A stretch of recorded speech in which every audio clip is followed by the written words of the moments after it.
Motivation quotidienne numéro 81. C'est quoi la véritable pauvreté?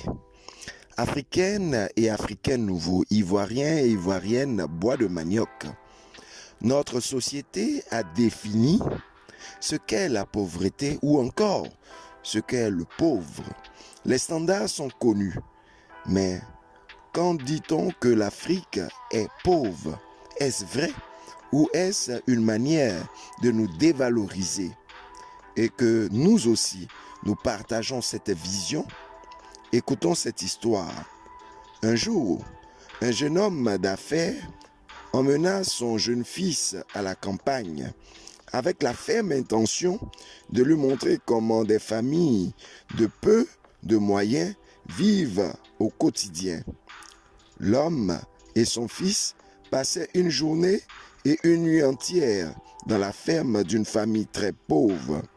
De retour de leur voyage, le père demanda alors à son fils: « Comment as-tu trouvé le voyage? »« Très bien, papa. »« Tu as observé comment certaines familles luttent au quotidien? »« Oui, en effet. »« Et qu'as-tu appris? » Le fils répondit: « Ce que j'ai vu, c'est que nous avons un seul chien dans notre appartement.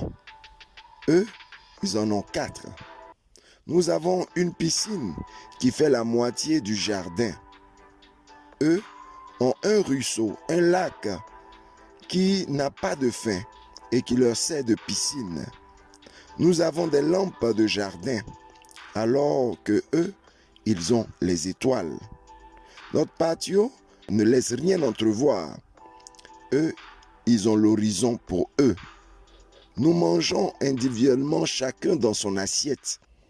Eux mangent dans une même assiette, signe de communion et de fraternité, pour penser toujours à l'autre. On ne mange pas avant que l'autre ne vienne. Le père resta sans voix. Son fils ajouta: « Merci, papa, de m'avoir montré à quel point nous étions pauvres. » N'est-ce pas vrai que tout dépend de la façon dont nous percevons les choses? Aujourd'hui, tu n'as pas de voiture et peut-être que tu marches. Ta marche est une richesse qui te permet d'être en bonne santé.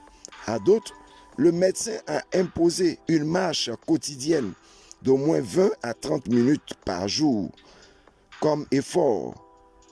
Mais toi, tu l'as comme une richesse. Tout ce que tu manges vient de ta plantation. On dit que tu es un villageois. Mais eux, ceux qui sont riches, veulent manger bio. Or toi, tu le fais de façon naturelle. Tu es au village ou en campagne. Tu respires l'air naturel. Pas besoin de climatiseur.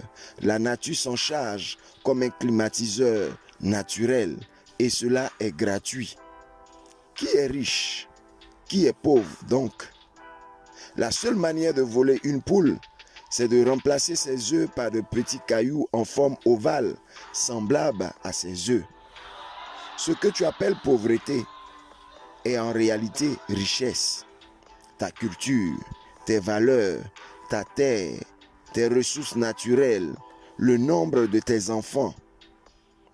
Un proverbe africain dit: « On ne lapide que l'arbre qui porte des fruits. » Toutes ces crises et ces guerres en Afrique et dans nos nations sont du fait de notre richesse que les autres veulent certainement nous l'arracher.